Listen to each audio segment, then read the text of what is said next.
Festival Atmosphère, du cinéma pour rêver le 21e siècle.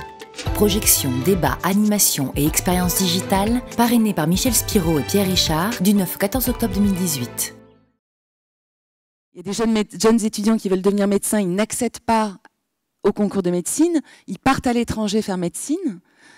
Là-bas, ils sont 1000 à 1500 à se suicider tous les ans, tellement c'est difficile d'être coupé de ses repères et de continuer ces études qui sont difficiles vraiment. Et à côté de ça, on n'a plus de médecins en ville, des services aux urgences qui sont surchargés de gens qui ont la grippe, et donc le personnel hospitalier qui frôle le burn-out régulièrement et qui travaille dans des conditions extrêmement dures. Et on n'a plus de médecins en ville. Enfin, encore, comme je le disais, il ne s'agit pas juste des médecins de campagne. C'est que ce temps de l'écoute disparaît. Voilà. Absolument. Et ça raconte pour moi une réalité, en tout cas, qu'on traverse quotidiennement. Et c'était merveilleux d'avoir abordé sous cet angle-là, je trouve. Patrick Pelloux, docteur Patrick Pelloux, vous m'avez dit que vous n'aviez pas vu le film. Quelle est votre réaction en le voyant ? C'est un superbe film, c'est un documentaire, un témoignage. C'est toujours difficile de prendre un des thèmes par rapport à tous ceux qu'il y a à l'intérieur de ce film.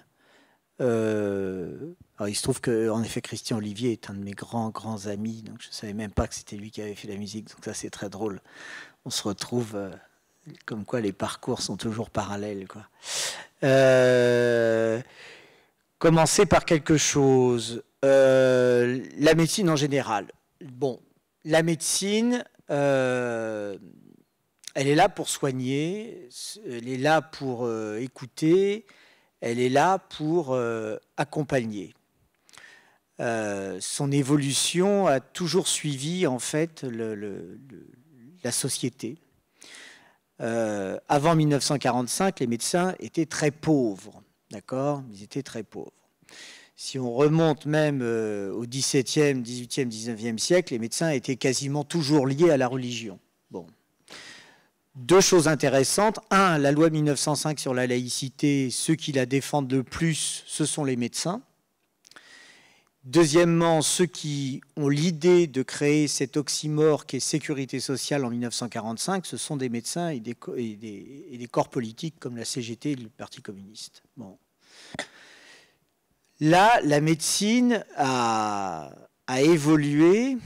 Elle a évolué, elle a accompagné la société avec un problème majeur qu'on voit dans le film, qui sont des questions qui dépassent la médecine, parce que c'est des questions de société, le vieillissement, les patients qui ne sont plus monopathologiques, comme c'était encore le cas à la fin du XXe siècle. Là, nous débutons avec des patients polypathologiques. Troisièmement, le vieillissement de la population et, bien sûr, la fin de vie dont on parle de manière très intéressante dans ce film. Qui fait sens. Et alors, vous avez un choc à partir du milieu des années 80, en fait, un choc avec ceux que je préfère, les économistes, qui nous tombent dessus. On leur a rien demandé. Et alors, je ne sais pas si moi, je soignais les malades avec autant de brio que les économistes, tout le monde meurt, en gros. Parce que les économistes, ça fait des années qu'ils donnent des tas de leçons. On en a même un soi-disant brillant à la tête de l'État maintenant. Et ça ne change rien. Ce qui pose question. Et au milieu des années 80, les économistes se disent il y a un énorme business à faire sur la santé. Mettez un économiste avec ce film. Il vous dira que tout ce qu'on a vu là est absolument pas rentable. Mais c'est sûr. Je les connais. L'agroécologie. Donc du coup, les années 80, naissance pour l'hôpital de la tarification à l'activité, c'est-à-dire plus avec ce dogme totalement ubuesque de travailler plus pour gagner plus. En fait, ça a fait tourner la tête à l'envers de l'hôpital, qui est devenu, avec un état d'esprit d'entreprise, et qui a tout cassé. Mais pas seulement, c'est-à-dire que ça a engendré, ça a imbibé le reste du système de santé. Il il n'y a pas de médecin qui soit un ennemi. L'ennemi, c'est celui qui a fait que le médecin doit être rentable. D'accord? Alors, en même temps que cette époque, il y a eu la compression avec ce dont vous parlez, le numerus clausus. Bon. Qui a engendré une pénurie qui, à mon avis, était voulue et souhaitée par les économistes, c'est-à-dire ce qui est rare est cher. Alors, il faut reconnaître que le monde, la médecine, est en fait le domaine où il y a le plein emploi. Il n'y a pas beaucoup de catégories socio-professionnelles où il y a le plein emploi, surtout le plein emploi après 50 ans. Donc, j'ai la chance, et je le dis aux étudiants en médecine quand ils rentrent, quand ils font leurs études, de leur dire « vous ne connaîtrez jamais le chômage », sauf s'il est vraiment nul, mais c'est impossible, pratiquement impossible. Bon, il y en a, ça serait bien qu'ils soient au chômage, mais c'est... mais bon, ça c'est autre chose. Les économistes ont tout plombé, parce que ce que vous ne voyez pas dans le film, c'est tout le temps que ce médecin va passer pour envoyer les feuilles à la sécurité sociale, pour remplir des papiers, pour remplir des documents, etc., etc., tout ça. À l'hôpital, 1/3 du temps des médecins est passé à coder l'activité qu'ils font. 1/3 du temps. Donc quand vous mettez tout ce temps-là, c'est du temps qu'ils ne mettent plus pour ce qui est pour moi le cœur de l'objectif du médecin, c'est ce qu'on a vu, la compassion, l'accompagnement et parler avec le médecin. Donc ça s'est cassé. Ça s'est cassé. Alors, à partir de quand tu as senti que les services des urgences ressentaient vraiment? J'arrive. La médecine de ville, elle a continué dans les années 80 à être sur son mode. Il y a un médecin de famille, il y a un médecin qui va rassembler, le médecin tel en fait qu'on le voit là. Mais ça, c'est terminé.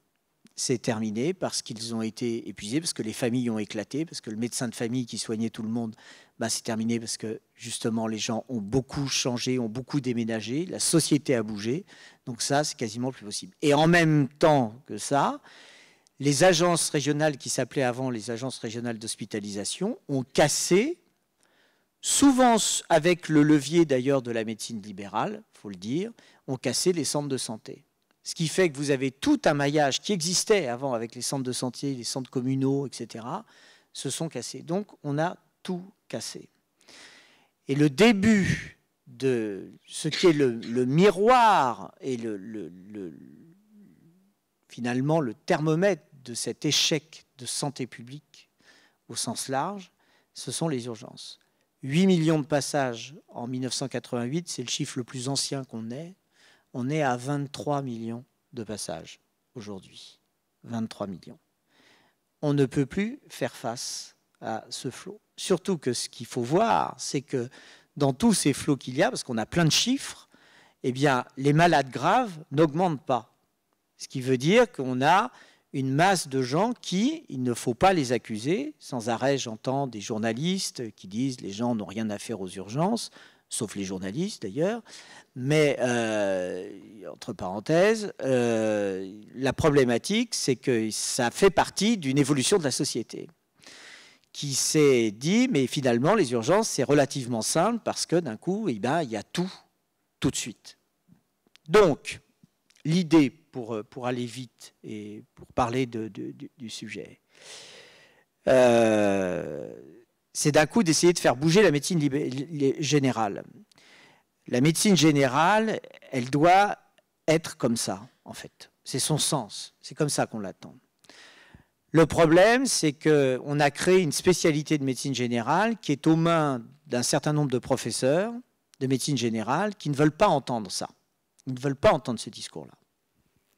Parce que, en fait, ils ont une certaine revanche à avoir par rapport aux anciens spécialistes. Donc, d'un coup, ils veulent se cantonner à un certain nombre de domaines, ne globalisant pas le malade. Donc ça, c'est un véritable problème. Deuxième problème, ça, il faut quand même commencer à le dire, la santé est aux mains des doyens des facultés de médecine, qui n'entendent pas la société, ce qui est très grave, qui n'entendent pas la démocratie, c'est-à-dire les élus, qui disent « Ouh, on n'a plus personne ». Et ça, c'est très important ce qu'il dit à un moment dans le film, c'est qu'il faut arrêter de voir que les déserts médicaux, c'est l'Ardèche profonde, le Gers éloigné, etc. Non, non, non. À Courbevoie, vous avez des zones très compliquées avec peu de médecins qui vont prendre leur retraite. Et c'est pareil dans les arrondissements de Paris. C'est pareil en Seine-Saint-Denis, qui est juste à côté. On ne peut pas dire que la Seine-Saint-Denis ne soit pas urbaine, hein. Eh bien, c'est le département de France où vous avez le moins de médecins. Bon. Alors, où vont les médecins? Ça, c'est intéressant. Parce que quand on en parle, on n'en a jamais eu autant en France. On est à 265 000 médecins aujourd'hui. 260. On n'en a jamais eu autant. On commence à voir les effets de l'augmentation du numerus clausus qui a été augmenté vraiment sensiblement à partir de 2006. Et on ne voit aucun effet sur le terrain. L'année dernière, un médecin généraliste s'est installé à Paris. Alors où ils vont? Alors c'est intéressant, parce que quand vous allez dans le Nord, et que vous parlez, et que je fais des débats comme ça dans le Nord, les gens du Nord vous disent, les médecins, ils s'en vont du Nord. Ils disent, ils vont dans le Sud. Très bien. Donc là, on vient de voir le Sud. Le Sud, il dit, on n'a plus de médecins. Donc ils sont allés au milieu. Ils sont allés au milieu. Bon, je vais en Auvergne. Alors en Auvergne, on me dit, ah ben non, les médecins, ils ne viennent pas. Alors, en Bretagne non plus. Hein, ils vont à l'Ouest. Ah non, ils ne vont pas à l'Ouest. Ah oui, on ne sait pas. Alors il y a une planète où les médecins vont, tac, tac, tac, tac, tac, et vont se cacher. Alors en fait, le problème, c'est que la médecine est devenue... alors, il y en a beaucoup qui filent dans des endroits confortables qui sont les agences régionales d'hospitalisation. Beaucoup de médecins partent là-dedans. Beaucoup de médecins partent dans des systèmes de consulting, etc., etc. Alors, une des premières choses à faire, ça serait de dire, bon, bah, écoutez, on forme tant de médecins, mais ils vont aller travailler, faire de la médecine. Ils ne vont pas partir ailleurs. Je sais bien que là, c'est mettre un pavé dans la mare dans la liberté de chacun, mais à partir du moment où l'État investit à peu près 1,5 million d'euros, c'est ce que ça coûte de former un médecin, il y a quand même des devoirs aussi à avoir. Et de partir pour faire de la technostructure à tout crin, c'est embêtant. Mais en même temps, les jeunes médecins ont été formatés à avoir cette culture de la technocratie. C'est-à-dire qu'en fait, moi, je me souviens quand j'ai commencé mes études de médecine au milieu des années 80, on nous disait « Ah, les médecins, le problème du trou de la sécurité sociale, c'est que vous n'avez pas compris l'économie de santé. » On nous a totalement vissé le cerveau en l'espace de 30 ans sur l'économie de santé. Ce qui fait que d'un coup, ce que je vous disais au début de mon intervention, et ce qui est très vrai, beaucoup de technocrates vous diront « Mais ce que fait ce médecin, ça ne va pas du tout, parce qu'il n'est pas assez rentable. » D'ailleurs, vous avez vu le dialogue qu'il a un moment avec cette jeune qui dit « Ah, mais de toute façon, on va voir un malade par quart d'heure. » Et lui, il dit « Mais non, mais c'est plus compliqué que ça, en fait. Des fois, ça va plus vite, etc. Des fois, ça va moins vite. » Donc, on est face à ce problème. Alors, pour aller justement de l'avant, là, la situation, enfin moi, c'est un peu mon combat à l'heure actuelle, c'est de réaugmenter l'accès aux soins et de refaire... en fait, de réinventer les centres de santé. Il faut absolument, alors c'est vrai, ça, tout le monde s'accorde à le dire, même les médecins libéraux, ils disent, mais le cabinet isolé, comme ça, maintenant, c'est en gros, c'est pas possible. Il faut que les gens, ils aient accès à la biologie, ils veulent que tout soit, finalement, ça fait partie de cette évolution de la société où tout doit être relativement moderne et concentré. Bon. Donc l'idée, ça serait de créer des centres de consultation de soins non programmés qui ne se substituent pas et qui soient complémentaires à la fois à l'hôpital et à la fois en travaillant avec la médecine de ville. Alors là, c'est compliqué. Là, c'est compliqué parce que, je vais dire un mot extrêmement grossier, c'est la coopération entre les systèmes. Aïe. Et ça, c'est extrêmement difficile. Parce qu'il faudrait que tout le monde travaille ensemble et articuler cela. Alors, à mon avis, il faut inventer un certain nombre de choses nouvelles, finalement la démocratie sanitaire en quelque sorte, parce qu'il faut que les gens s'expriment, quoi de mieux d'ailleurs que les élus pour dire ce qui est nécessaire pour le système de santé au niveau communal, au niveau départemental, donc ça c'est important, et réussir à faire que les médecins travaillent entre eux, entre l'hôpital et la ville. Alors je ne suis pas pour cette vision de l'hôpital qui serait élitiste, en fait. Les études de médecine sont extrêmement élitistes, c'est-à-dire que c'est une sorte de pyramide, avec ce qui serait le Graal de tout, c'est de devenir professeur universitaire de médecine. Bon. Mais quand on regarde ce qu'ils font, ils ne s'occupent que d'eux-mêmes. C'est-à-dire, je les connais par cœur, ils ne s'occupent que d'eux-mêmes, la santé publique, ça ne les concerne pas, les priorités de santé publique, ça ne les concerne pas. Ce qui les concerne, c'est de savoir qui ils vont nommer comme professeur. Donc il y a une espèce d'endogamie, d'accord, une aristocratie qui, finalement, fait la pluie et le beau temps sur tout ça. Alors, là, vous devriez être content, parce qu'ils ont annoncé la fin du numerus clausus. Je ne sais pas si vous avez l'autre, là, qui a annoncé ça dans un grand discours en disant « j'abandonne le numerus clausus ». Mais écoutez, il n'y a pas pire mensonge, d'accord ? C'est un menteur.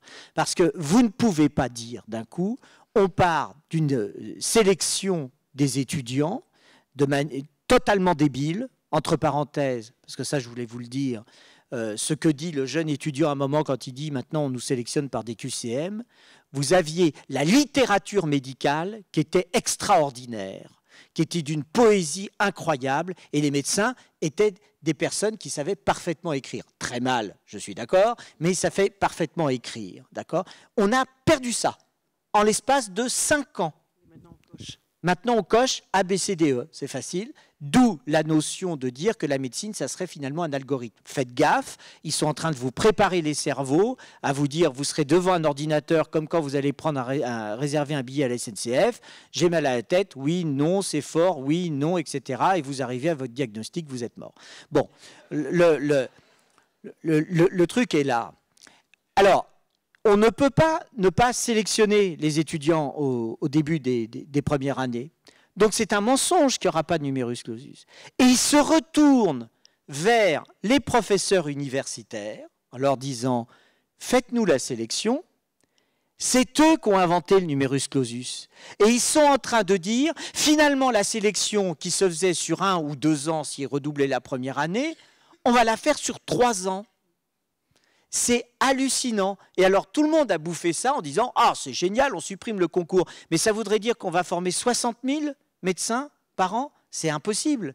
C'est impossible. Après, vous aurez des médecins mendiants qui viendront vous dire « Je vais vous faire un diagnostic au café ». C'est pas possible. Ça déstructurerait tout le système de santé. Ce qui fait qu'on marche totalement sur la tête en permanence.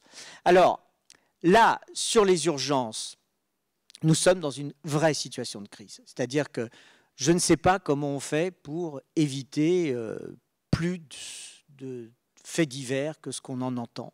C'est assez incroyable. Ce qu'il y a de sûr, c'est que moi, je ne pensais pas voir ou avoir été à l'initiative de la reconnaissance de ce mot urgentiste en France et de voir autant de jeunes qui finalement arrêtent. Alors là aussi, je leur ai dit, mais sur quelle planète partez-vous? Où allez-vous? Que faites-vous? Et alors, c'est là où c'est passionnant, parce que les jeunes ne veulent pas s'installer. C'est-à-dire, ils vous disent, moi, je veux être itinérant. Eh bien, en fait, les économistes ont gagné. Ils ont des intermittents du spectacle. Ils ont des médecins qu'on prend, qu'on met là, qu'on jette, qu'on laisse quelques mois, qu'on reprend, qu'on jette, etc., qui ne sont pas trop mal payés, mais quand je commence à leur dire, mais quand même, tu as 35 ans, mais ta retraite, bon, il n'y aura plus de retraite. D'un coup, ils ont entériné la faillite de tous les équilibres de la société. Ils ne sont pas là pour les construire, ils s'en foutent. Et ça pose vraiment des interpellations. Ce qui fait qu'à travers ce film, et pour terminer sur la scène terrifiante sur la fin de vie du patient, qui a fait évoluer la prise en compte de la fin de vie, en fait, en France? Qui a demandé à ce qu'on s'intéresse aux derniers instants? C'est vous, c'est les électeurs, c'est le législateur qui d'un coup s'est penché là-dessus. C'est-à-dire, on s'aperçoit, ce n'est jamais un élan médical qui va en disant bon, il faut s'intéresser à la fin de vie et travailler là-dessus, et c'est très important. C'est à chaque fois le législateur qui a pris la balle en disant il faut le faire. il faut le faire, et heureusement, il faut écouter les gens, il faut les accompagner. La problématique, c'est que ce que fait mon confrère là, eh bien, c'est rare, c'est très rare. C'est très rare, et c'est quelque chose qu'il faudrait accompagner. Alors maintenant, pour parler de lui, je vais vous dire, il ne faut jamais qu'il arrête. Parce que le jour où il arrête, il devient comme le patient qui est alité. Il ne bougera plus. Il est obligé de continuer. Je suis convaincu que de toute façon, vu l'élan qu'il y a à l'heure actuelle sur le système de santé, les médecins, il y en a peu qui prendront leur retraite. Ou s'ils prennent leur retraite, ils feront des retraites emploi complémentaires comme ça, tellement on en manque. Alors la question que vous allez me poser, c'est mais alors pourquoi on en manque? D'abord, déjà les économistes ont orchestré de mèche avec les professeurs universitaires de médecine une pénurie, premièrement, si vous saviez ce que j'entends des fois. Là, je suis allé soutenir la maternité de Creil. Creil, 40% de chômeurs, 60% des gens n'ont pas de bagnole. Détail important, d'accord? C'est pas loin d'ici, hein, c'est dans Picardie, c'est pas loin, c'est à 3/4 d'heure, d'accord? Ils avaient une maternité, bon, ils ont toujours une maternité, j'espère qu'elle ne fermera pas, mais toujours est-il, on leur a annoncé la fermeture de la maternité. 1500 accouchements par an, c'est quand même pas rien. Il faut savoir qu'avant, dans les années 90, on nous disait, oh là là, mais il faut fermer les maternités qui font moins de 200, 300 accouchements par an, il faut les fermer, etc. Maintenant, c'est 1500. On a augmenté pour regrouper. Et donc là, on a décidé de regrouper cette maternité avec la maternité de Senlis sans se préoccuper du fait que 60% des gens n'ont pas de véhicule. Donc d'un coup, ils se retournent vers nous, et nous, ce qu'on leur dit en tant qu'urgentistes, on n'a jamais fait autant d'accouchements au domicile. Donc on régresse totalement. Parce qu'ils vous disent, mais alors, c'est très dangereux, ils n'ont jamais tué personne à la maternité de Creil. Jamais. J'ai rencontré, parce que évidemment, comme c'est un bassin de population très désœuvré, il y a beaucoup de mères célibataires qui ont leurs enfants toutes seules, etc. Beaucoup de chômage, beaucoup de précarité, beaucoup de désœuvrement, d'analphabétisme. Donc c'est vraiment, on a besoin d'avoir ce secours-là. Mais ils n'ont jamais tué personne. Et là, on leur dit, oui, mais c'est dangereux. Alors, ils disent c'est dangereux, mais par contre, c'est pas dangereux de faire un accouchement à domicile avec les pompiers, avec le SAMU, pour essayer de trouver une solution après. Mais des fois, c'est trop tard. Et donc, je vais visiter pour soutenir le fait que cette maternité ne doit pas fermer, et je vois à l'extérieur un bâtiment de 4 étages tout neuf. Tout neuf, c'est-à-dire une espèce de truc, l'impression que Bouygues vient de sortir de là. Alors je leur dis, mais c'est quoi ce bâtiment? Ils me disent, ah bah ça, c'est le bâtiment pour accueillir la maternité qu'on a construit il y a 4 ans. Alors là, j'ai fait votre tête. J'ai fait, bah c'est marrant, bah, pourquoi vous n'êtes pas dedans? Ah bah parce qu'il n'y a plus les sous pour l'équiper. Et comme entre-temps, l'agence régionale a décidé de nous regrouper avec Senlis, eh ben ce bâtiment est inoccupé. Alors vous, contribuables, votre pognon, il est passé à la construction d'un bâtiment vide, tout neuf et vide. C'est comme ça qu'on est géré sur le système de santé. Jamais vous entendez dans le discours, ou alors comme ça, parce que ça fait bien, la problématique des malades, ou d'entendre les malades, ou de voir ce qui se passe. La saturation des services d'urgence, on l'a vu avec l'affaire de Musenga de Strasbourg qui a appelé les secours. Mais les secours sont saturés. 28 millions d'appels au secours, au SAMU. 28 millions d'appels. 20 millions d'appels aux pompiers. D'accord ? Bon. Et quand vous regardez ce nombre d'appels comme ça, et que vous regardez les urgences graves ne bougent pas. Ça veut dire qu'on a déstabilisé entièrement le système de santé. Pour moi, cette déstabilisation, elle est voulue. Le chapitre, j'espère me tromper, le chapitre suivant, ça va être de vous faire payer encore plus cher le système de santé. J'espère me tromper, mais je pense que ça va être ça, et de faire rentrer encore plus d'activités privées libérales dans les hôpitaux. On est bien loin de votre sujet sur le développement durable. Parce que quand je vois comment on a cette politique d'interchanger les médecins, en fait, le durable, il n'y en a plus. Ça ne les intéresse plus que finalement des médecins suivent leurs malades. Ça n'intéresse plus la technostructure et le ministère de se dire on va fermer tel ou tel hôpital, où vont aller les gens. Ça ne les concerne pas. Donc là, actuellement, moi, j'aide à la recomposition sur le Nord-Essonne parce qu'ils voulaient initialement fermer 3 hôpitaux et en faire qu'un seul. Et donc là, actuellement, je me bats pour que les 3 hôpitaux soient maintenus sur des centres de santé de manière à ce qu'il se passe quelque chose. Donc voilà, en résumé, je pourrais faire beaucoup plus long, mais j'ai déjà beaucoup parlé, non? Voilà. Je fais une toute petite parenthèse par rapport aux soins palliatifs, juste pour que tu saches, Patrick. Il n'y avait aucun soin palliatif qui pouvait recevoir ce patient que tu vois allongé dans son lit.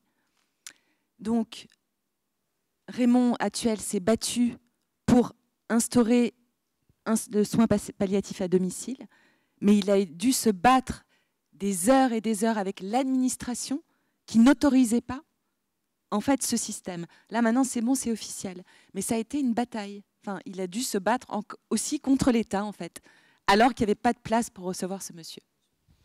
Moi, je vais vous poser une question avant de laisser la parole à la salle, parce que c'est une question récurrente qui nous est revenue depuis jeudi, depuis le début du festival, quel que soit le sujet. Qu'est-ce qu'on peut faire? Hier soir, nous avions Cyril Dion. Qu'est-ce qu'on peut faire? Quel que soit au niveau des forêts, qu'est-ce qu'on peut faire? Au niveau Pierre Richard, avec les Indiens d'Amazonie et l'Amazonie qui est en train d'être complètement vendue. Écoutez, je ne sais pas ce qu'on peut faire, mais ce qu'il y a de sûr, c'est que le populisme qui naît, notamment vous parlez de la forêt amazonienne, ils vont élire un fasciste à la tête de leur pays, et son objectif, c'est de raser la forêt. Donc ça serait premièrement que les gens y comprennent et quand ils vont voter, ils sachent à qui ils votent. D'accord. Donc ça c'est compliqué. Pour le système de santé, moi, pour moi, la priorité, mais bon, celle qui est ministre de la Santé en ce moment, elle n'écoute que les professeurs universitaires. Donc ça ne sert à rien de parler avec elle. Elle est d'un mépris. Et le leitmotiv de ce gouvernement, c'est l'humiliation de l'autre. Voilà. Ça, c'est dit. Et je le crois profondément. Mais profondément. Voilà. On a fait, en fait, c'est un système... En fait, c'est le système Tinder. En fait, on a mis un, voilà, c'est le Tinder de la politique. Voilà. Bon, peu importe. L'idée que je leur ai proposée. Une précision. Quand vous parlez des doyens d'université, quel rapport, quel lien, etc., avec ce qu'on appelle Big Pharma? Nous avions le professeur Joyeux. Mais ils sont totalement liés. C'est la même chose. Mais c'est la même chose. Mais c'est les mêmes. Je siège à la CME de l'Assistance publique hôpitaux de Paris. Il y en a, leurs conflits d'intérêts, on les attend depuis 5 ans. Mais vous voyez, d'un coup, vous allez griller le feu en sortant parce que vous êtes étourdi, voilà, vous allez être arrêté tout de suite. Eux, ils grillent sur des millions d'euros qui engendrent des problèmes de santé publique, mais il n'y a personne qui leur fait de remarques, sauf moi de temps en temps. Et encore, je suis usé, donc je leur fais plus de remarques. Et le professeur Joyeux, si je peux me permettre. Et voilà, le professeur Joyeux. Donc, qu'est-ce qu'on peut faire? Moi, la première truc que je leur ai dit l'autre jour, je leur ai dit redonner du temps médical. C'est-à-dire, on a à peu près 10 millions de chômeurs, soi-disant. Moi, je leur ai dit inventer des nouveaux métiers qui font que d'un coup, le médecin n'est plus à coder et à faire du travail technique. Il se consacre aux malades. C'est-à-dire remettre les médecins au pied du lit du malade. Voilà. Deuxièmement, simplifier les procédures administratives, tous les tas de papiers que vous avez vus dans le film et qu'il est en train de remplir, etc., de les simplifier. Bon. Alors, eux, ce qu'ils veulent, c'est les délégations de tâches, c'est-à-dire notamment... ça marche plus, en fait. Micro. C'est... Allô, non, ça marche, il faut parler très frais comme ça.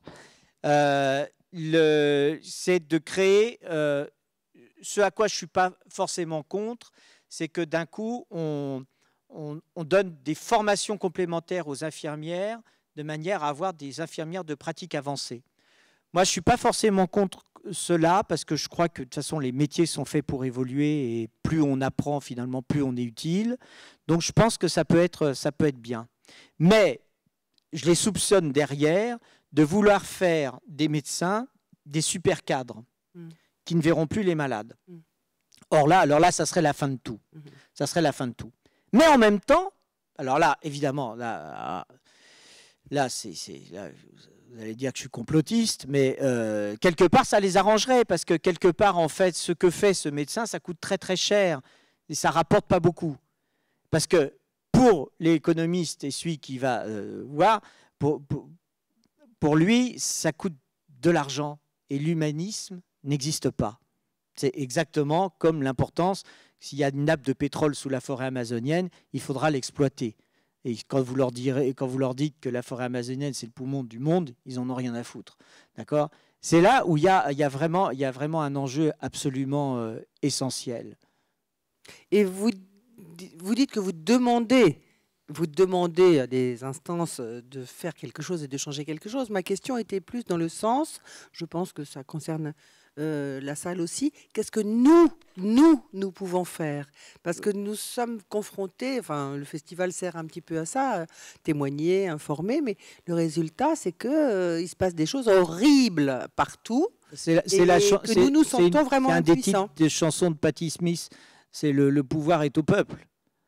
C'est-à-dire c'est voter. C'est tout. Moi, où je suis terrifié, c'est quand j'entends les élus dire ça fait 4 mois que je demande un rendez-vous à l'agence régionale d'hospitalisation pour parler de mes problèmes et qui ne sont pas entendus. Voter, c'est pas souvent, hein, et puis ça ne sert pas à grand-chose quand on peut ouais, voir, mais ça dépend pour qui vous votez. Et je crois que ça, c'est des éléments importants. Oui. Parce que, et après, c'est de militer sur, alors il y a plein d'associations de malades, la défense des hôpitaux de proximité, etc., des tas de courants comme ça qui se sont créés, sur lesquels il faut participer. Mais je vous rassure, quand d'un coup on va à des manifestations, des regroupements, il y a beaucoup de gens, il y a peu de médecins, parce qu'ils se sentent pas concernés par cela. C'est comme à l'heure actuelle, ceux qui devraient défendre le plus la sécurité sociale, c'est les médecins, les infirmières, les kinés, les professions de santé. Parce que s'ils ont eu un développement social, c'est parce qu'il y a eu la sécurité sociale. Parce qu'ils étaient pauvres avant 1945. Or là, maintenant, c'est les premiers à tirer dans les pattes de la sécurité sociale. Mais si nous tombons sur le système américain avec des systèmes assurantiels, ça va être épouvantable. Mais c'est très réel. Il faut quand même que vous sachiez qu'au mois de juin, les députés En Marche voulaient changer le mot sécurité sociale pour mettre protection sociale. Donc ça a été une alliance absolument incroyable de tous les députés, les républicains gaullistes, la France insoumise, la gauche, les écologistes et une partie des gens de La République En Marche qui venaient d'ailleurs, qui s'y sont opposés. Mais pour les économistes, le mot sécurité sociale, c'est pas possible. On est un ovni sur la planète. Mais vous savez, c'est ce qui fait que d'un coup, on a la qualité des soins et qu'il y a plein de gens à travers le monde qui veulent venir se faire soigner en France. Mais cette qualité-là, on n'a jamais su l'exporter. C'est ça qui est dommage, d'ailleurs, entre parenthèses. Et il y a une autre question qui me trotte en réaction à ce que vous venez de nous dire. Peu importe si on nous traite de complotistes, vous avez mentionné que peut-être c'est volontaire. Il y a quelque chose de volontaire. J'en suis sûr. Alors, en tirant le fil jusqu'au bout, est-ce que ça veut dire qu'ils veulent tuer les malades pour avoir payé moins de retraite? Soleil vert. Soleil vert. Moins de retraite, c'est ça? Vert. On va coûter trop cher. Soleil vert. Nous, les... Soleil vert. Ouais, mais alors ils se trompent. L'économiste se trompe. L'économiste est un lapin qui se trompe, d'accord? Quand il n'est pas dans les phares, il est là, il donne des conseils, etc. J'en ai entendu encore là récemment qui disait qu'on va avoir une crise énorme en 2020. Alors c'est marrant, c'est un petit peu le malade, le médecin qui dirait à son malade, bah, si vous continuez ça, si je vous donne pas de traitement, vous allez mourir, mais je vous donne pas de traitement, hop, vous êtes mort. D'accord? C'est à ça. Donc là, il y a des économistes qui disent oh là là, en 2020, il va y avoir une crise. Bah alors qu'est-ce que vous foutez? Évitez-la, puisque vous êtes économiste. Mais ils comme ça, ils ne veulent pas. Voilà. C'est...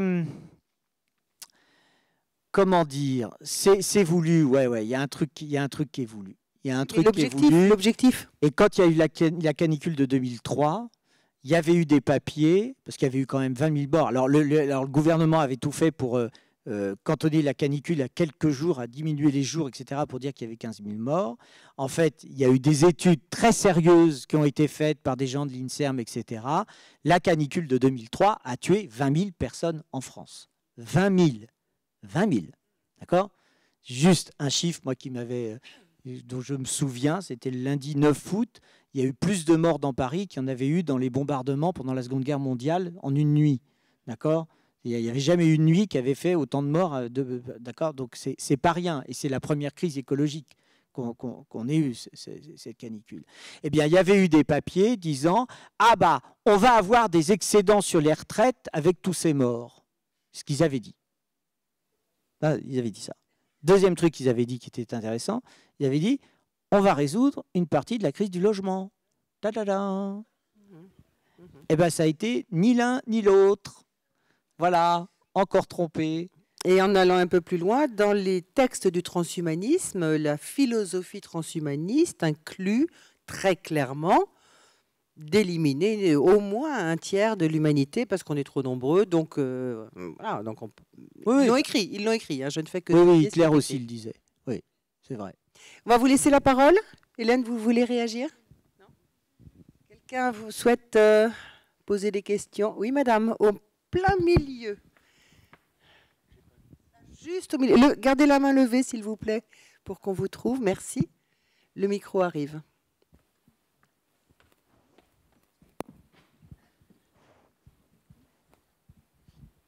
Oui, bonjour. Je suis très sensible à ce thème et à voilà, ce film et votre intervention. Je suis peut-être naïve, mais je ne suis pas du tout médecin, je ne suis pas du tout dans ce milieu-là. Mais je me dis qu'un étudiant en médecine, a priori, ça va être quelqu'un qui est dans l'humain, qui a une vocation. Alors, je suis peut-être très naïve, mais j'ai été interpellée effectivement par l'échange entre le médecin que vous avez filmé, la jeune fille qui est voilà, une jeune médecin, et la différence quand elle dit bah oui, on n'a qu'un quart d'heure, on ne nous apprend pas en fait cette relation-là. Et moi, ça m'a complètement interpellée parce que justement, je m'interroge sur l'enseignement de la médecine. Comment on peut aborder l'enseignement de la médecine sans mettre en priorité le fait de mettre une main sur la main d'une petite dame qui est âgée, et c'est tellement essentiel. Et je pense que psychologiquement, la médecine, c'est aussi ça. Je suis un peu émue, mais excusez-moi. Voilà. Vous êtes excusé. Et vous avez le droit de parler de la médecine. Il n'y a pas besoin d'être dans la santé pour ne pas parler de la médecine. Heureusement. Ce que vous avez ressenti, j'ai ressenti la même chose.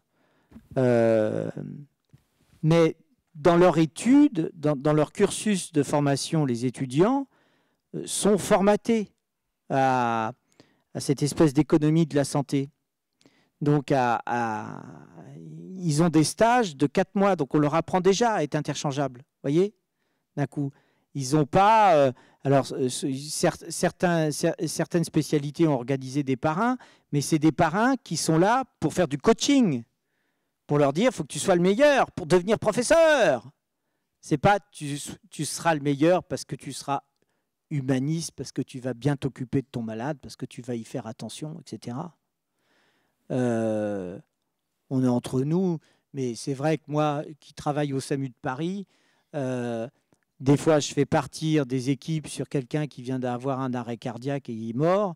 On a les plus anciens qui partent sans rien dire, les plus jeunes qui nous disent « mais pourquoi tu m'envoies puisqu'il est mort ?» Et c'est ça, et quand d'un coup, tu leur expliques qu'il y a une famille, qu'il y a des gens derrière, que c'est compliqué, c'est des choses qui sont extrêmement complexes. Alors, à côté de ça, faut dire un mot de la psychiatrie, parce que ça, c'est important. Le médecin généraliste qui est là, il fait le boulot de psychologue, d'accompagnement, une sorte de psychanalyse de soutien, notamment avec les personnes âgées, etc., avec cette scène qui est très drôle de cette dame qui est devant sa fenêtre et qui compte les gens passer. Oh là là, c'est en même temps d'une violence. bon, la psychiatrie en France est sinistrée. Elle est sinistrée. Là, c'est le même topo. Les services sont débordés. La sectorisation, on a essayé de la mettre en place et de la maintenir parce qu'il faut la maintenir, mais c'est très compliqué. C'est très compliqué. Parce qu'il y a un manque de psychiatres. Alors, évidemment, quand nous, on dit qu'il y a un manque de psychiatres, vous avez la technostructure qui nous répondent, mais on a en Bourgogne autant de psychiatres qu'il y en a en Norvège. Bon, mais ça regarde la Norvège. Vous voyez, à chaque fois, on nous dit, on nous compare. Tu vois, il y en a plein, ils nous comparent sans arrêt. Vous avez plus de nombre de lits qu'en Suède, etc. Mais qui se débrouille? La Suède, c'est la Suède. La France est le pays au monde avec la plus grande surface littorale quand vous mettez toutes les îles. Donc, on a une singularité par rapport au monde. Et si on est... Voilà, il y a une grande différence géographique entre la Bretagne et Grenoble et les Hautes-Alpes. C'est totalement différent. Donc on est obligé d'avoir cette proximité. Et la psychiatrie est vraiment dans une situation extrêmement compliquée. Et la psychiatrie n'est pas actuellement enseignée sur des pans, parce que la réforme des études médicales qui a eu lieu a fait que les formations sont vraiment verticales maintenant, sont plus horizontales. C'est-à-dire que d'un coup, un médecin qui va apprendre l'ORL, il va tomber dans un sillon ORL, il va apprendre que l'ORL. D'accord ? L'accompagnement, le soin aux patients cancéreux, qui a un cancer des cordes vocales, etc., c'est pas son truc. C'est pas son truc. Voilà, pas son truc. C'est pour ça, vous avez raison sur ce... Mais c'est juste l'humanisme. Alors, il y a encore des étudiants, mais moi, je les soutiens parce que ces pauvres étudiants qui sont encore à vouloir faire médecine par humanisme et par proximité, il faut les soutenir, il faut les mettre sous cloche comme ça et les protéger. Mais c'est extrêmement difficile. Et par vocation. Parce que j'évoquais tout à l'heure les étudiants qui partent faire médecine à l'étranger. Ah mais ça, c'est épouvantable. Mais il faut en parler. C'est-à-dire, ça, c'est épouvantable. Les étudiants qu'on envoie aux Roumanie, il faut quand même que vous le sachiez, en fait, c'est les migrants de la Roumanie. Donc, ils sont mal vus. Donc, c'est d'ailleurs un miroir par rapport à comment nous, on considère le migrant, d'ailleurs. Mais ils sont mal vus, ce qui fait qu'il y a une vague de suicides parmi eux. Et ce qui fait qu'on a ouvert, le Quai d'Orsay a ouvert c'est le SAMU de Metz qui sert de standard pour les étudiants qui ne vont pas bien en Roumanie, qui ont un numéro d'appel et qui appellent au secours le SAMU de Metz. C'est un peu loin. Étudiants en médecine, donc. Hein, étudiants en médecine.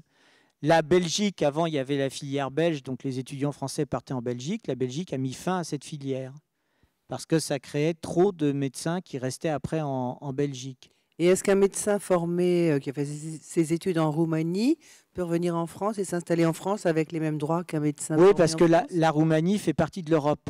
C'est là-dessus où ils ont joué, en fait. Le problème, c'est que leur formation est quand même assez...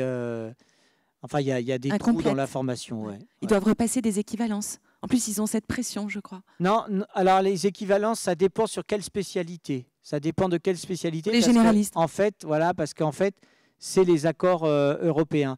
Alors, il ne faut pas avoir peur de l'Europe non plus, parce que depuis 1974, en fait, les médecins européens peuvent changer de pays. Et en fait, il n'y a pas eu de grande migration. Il n'y a pas tous les médecins italiens qui sont venus en France. Ça n'existe pas.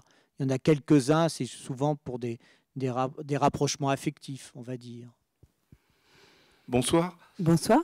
Alors moi, le hasard fait que je n'aurais pas dû être dans cette salle. Et je suis rentré, j'ai poussé la porte. J'ai vu de la lumière. Voilà, exactement.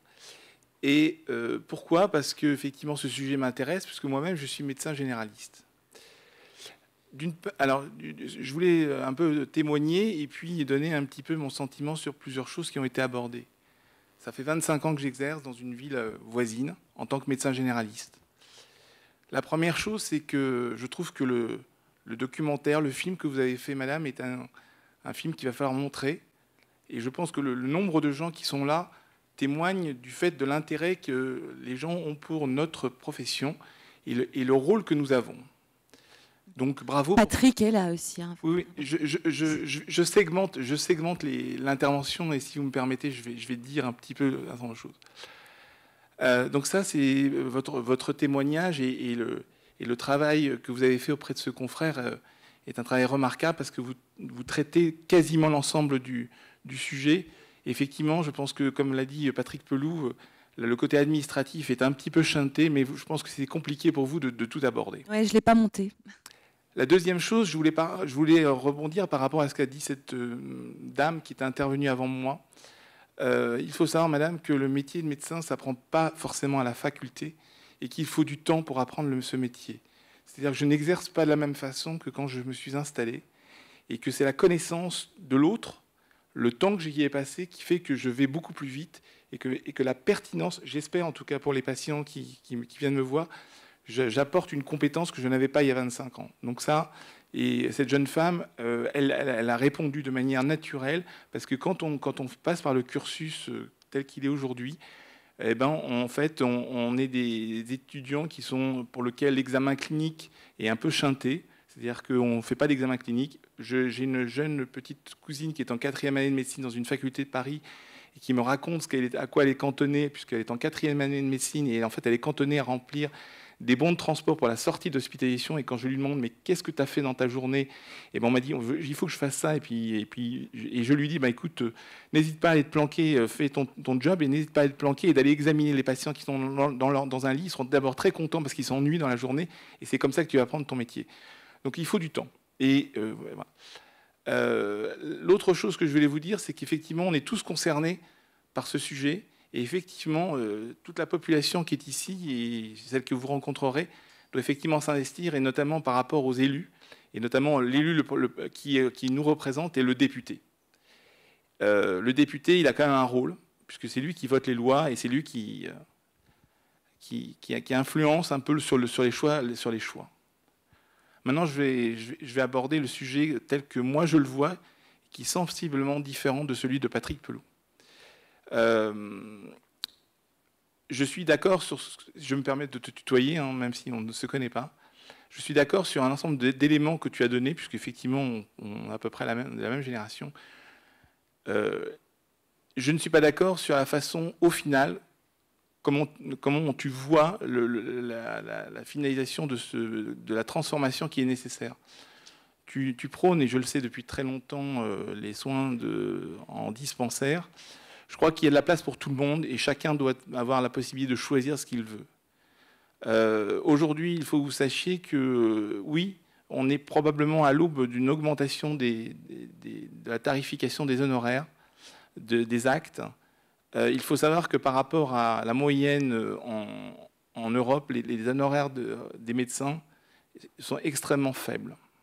Donc ça n'attire pas forcément des vocations, ce d'autant que si vous habitez Courbevoie, les Hauts-de-Seine, le prix du mètre carré est à 8 000 € du mètre carré. Il faut faire beaucoup d'actes pour pouvoir payer son loyer. Donc, on n'attrape pas les mouches avec du vinaigre. La deuxième chose que je voulais dire par rapport à ça, c'est que je crois que il y a 20 ans de ça, pratiquement, je suis allé moi-même au ministère de la Santé pour essayer de discuter avec les responsables, qu'ils soient de la Sécurité sociale ou des ministères. Malheureusement, qu'on ait un cœur à gauche ou un cœur à droite, le problème est exactement le même. C'est-à-dire qu'en fait, on a affaire à des gens qui sont autistes et qui n'ont absolument pour lequel le problème de la santé est un problème qu'ils n'arrivent pas à appréhender. Et du coup, il se passe la patate chaude comme dans d'autres domaines. Donc effectivement, notre rôle, c'est effectivement d'aller voter et de savoir comment on vote et éventuellement de faire la pression auprès de nos élus, de nos députés. Pour finir. Est-ce que vous auriez quelque chose à demander? C'est passionnant, monsieur, mais Patrick. Parce que oui, non, mais je termine. Vous êtes passionnant, mais nous sommes ici pour entendre Patrick. Non, c'est pas ça, c'est qu'il doit. Non, c'est pas ça. Il doit s'en aller. Il doit s'en aller. C'est juste, je pense qu'il n'était pas forcément arrivé dans la salle. C'est ce que j'ai dit. J'ai dit la coopération entre les systèmes. Donc, j'ai pas dit qu'il fallait exclure les généralistes. Il faut coopérer avec les systèmes et avoir un nouveau modèle d'accès aux soins pour éviter. On ne peut pas continuer à avoir une expansion comme ça, qui est un rythme exponentiel sur la fréquentation des urgences. On ne peut plus faire. Voilà. Je sais bien, mais en fait, le problème, c'est que les horaires de consultation que nous faisons déjà font que à 20h, quand vous avez fait 12 heures de travail... Non, mais je ne vous accuse pas. Ah non, mais je n'ai pas dit que vous m'accusez. Mais je ne vous accuse pas. C'est juste qu'il faut bien donner aux gens une possibilité d'aller ailleurs. Voilà. J'entends bien, mais j'entends bien... Cher monsieur, excusez-moi. Excusez-moi. Je pense qu'il y a d'autres personnes dans la salle qui ont envie de poser des questions ou de réagir. Vous êtes très passionnant. Ça serait très intéressant d'avoir une conférence avec vous, d'ailleurs. Mais là, je vois une dame qui lève la main juste devant vous, parce qu'on a Patrick Pelloux pour pas beaucoup de temps. Donc, on va essayer d'en profiter. Merci beaucoup. Oui, bonjour à vous et merci beaucoup pour le film et pour l'intervention de Monsieur Pelloux. Ma question pose sur la prévention, parce que là, on a parlé de l'écoute, qui est vraiment fondamentale. Et est-ce que justement, dans cette prise en charge médicale en France, la prévention est prise en compte? Et qu'est-ce que vous en pensez? Merci. Ça c'est un grand serpent de mer sur la prévention. En fait, on peut lui faire tout dire. La prévention commence avec le contact des soignants. De toute façon, c'est la meilleure prévention des infirmières ou des médecins généralistes pour éduquer sur le diabète, par exemple, sur l'hypertension artérielle. La prise en charge, par exemple, de l'hypertension artérielle a été bouleversée par l'arrivée des tensiomètres portatifs que vous pouvez acheter. Et voilà, c'est ces choses-là. La prévention, c'est au sens large du terme. L'invention des SAMU a été faite, en fait, à cause des accidents de la voie publique. C'était assez intéressant parce qu'ils ont construit l'autoroute A6 du temps de De Gaulle et Pompidou. Ils ont construit l'autoroute A6 et ils ont construit un hôpital tous les 50 km. Parce qu'il y avait tellement de morts sur les routes, ils s'étaient dit on va mettre, donc c'est vrai, hein, donc tous les 50 km, ils avaient construit un hôpital, qu'on est tous en train de les fermer maintenant. Mais surtout, ce qui a été le plus rentable, ça n'a pas été finalement la prise en charge des accidents de la voie publique par les médecins et la compétence des spécialistes. Ça a été en fait la ceinture de sécurité, l'appui tête arrière, le airbag, la chute de l'alcoolémie, etc., etc. Donc, c'est au sens global du terme sur la prévention, en fait. Et là où, je ne veux pas vous froisser, mais là où il faut arrêter aussi de taper sur les usagers, c'est ce qu'on voit, nous, avec la surtaxation qu'il y a des paquets de cigarettes, OK, pour limiter la consommation de tabac, etc., etc. Mais en parallèle, les mafias développent les cigarettes totalement catastrophiques qui sont vendues au marché noir. Donc, du coup, on a ce problème-là qui est d'avoir une prévention qui soit efficace, globale et qui ne favorise pas des marchés qui vont entraîner des consommations qui vont être encore plus délétères que les déplacements de problème. Voilà, c'est un problème. Et puis, évidemment, il y a tout. Alors, mais ça, c'est sans doute ce dont vous avez parlé sur les préventions, l'alimentation. Je sais que c'est le grand leitmotiv de Joyeux. L'alimentation, c'est le premier truc. Bon, mais ça, je pense qu'il en a dû en parler. Ah, il a été très... Voilà, vous voyez la courbe de montée des cancers et vous voyez la montée des consommations de pesticides, insecticides, engrais. Bon, les deux courbes sont parallèles. C'est l'INRA et l'INSERM qui ont montré ça. Bon, voilà, il y a des choses. Après, vous pouvez toujours dire à la population de faire attention, mais si vous avez une technostructure qui ne fait pas attention et quand vous voyez le lobby des glyphosates qui a sévi comme ce n'est pas permis à l'Assemblée nationale, c'est quelque chose. Le monde médical est totalement contemplatif par rapport à ça, quoi. C'est exactement la même chose que la pollution de l'air. Bon, voilà, il faut lutter contre la pollution de l'air. Vous avez des mairies qui font des pistes cyclables, etc. Et vous avez plein d'usagers qui disent il faut nous laisser rouler avec les voitures. C'est très compliqué parce que s'ils n'ont plus leur voiture, les transports en commun n'ont pas été développés. Donc voilà, c'est extrêmement compliqué. On tombe vraiment sur des sujets, sur la prévention, on tombe vraiment sur des sujets de société, hein, vraiment. Mais en tout cas, s'informer et prendre notre responsabilité, ça va dans le sens de la prévention, hein. C'est quand même très très important. Ah bah oui. Il semble que nous soyons poussés, obligés à prendre de plus en plus de responsabilités. Et que demander au pouvoir public des tas de choses, aujourd'hui, ça ne sert plus à grand-chose. Et on s'en rend compte dans beaucoup de domaines, notamment dans la santé. Mais vous avez totalement raison. C'est-à-dire qu'à partir du moment, et moi ce que je vois dans certains quartiers où il n'y a plus de médecins qui veulent s'installer, etc., vous avez la mairie, les élus qui essayent de se bouger, qui justement offrent la possibilité aux médecins libéraux d'avoir une maison avec un loyer dégressif, etc. Ça, c'est des choses qui sont intéressantes. Ce qui est moins intéressant, c'est quand d'un coup, ils font des appels européens et ils se retrouvent avec une médecin, peu importe le pays, qui vient, qui ne parle pas le français, qui reste 2 mois, et ça, c'est un échec. Et pour ouvrir plus largement le truc sur ce problème de la démographie médicale, il faut en effet qu'il y ait un regard des professionnels de santé au sens large sur le cursus des études de médecine. Ça rejoint un peu ce que disait le collègue. C'est-à-dire que d'un coup, c'est rageant de voir des hospitalo-universitaires fort honorables, mais qui décident de tout. Et quand vous leur dites, mais ce n'est pas ça qu'ils vont voir et qu'ils vont faire en médecine de ville, vous avez un regard humiliant des professions. Et c'est là où il y a un problème vraiment de démocratie médicale, de démocratie sanitaire, en fait, là-dessus. Bon, on va y arriver, Patrick Pelloux? On y arrive toujours, voilà. Hein, on va y arriver tous ensemble. Ouais. Cyril Dion, hier, il est sorti de la marche contre le climat, enfin pour le climat. Mais si, on y est arrivé, on a vu les rois. Il était un peu défaitiste hier soir. Hein. Il avait, voilà, c'est ça. Merci énormément Merci beaucoup. Consacré tout ce temps.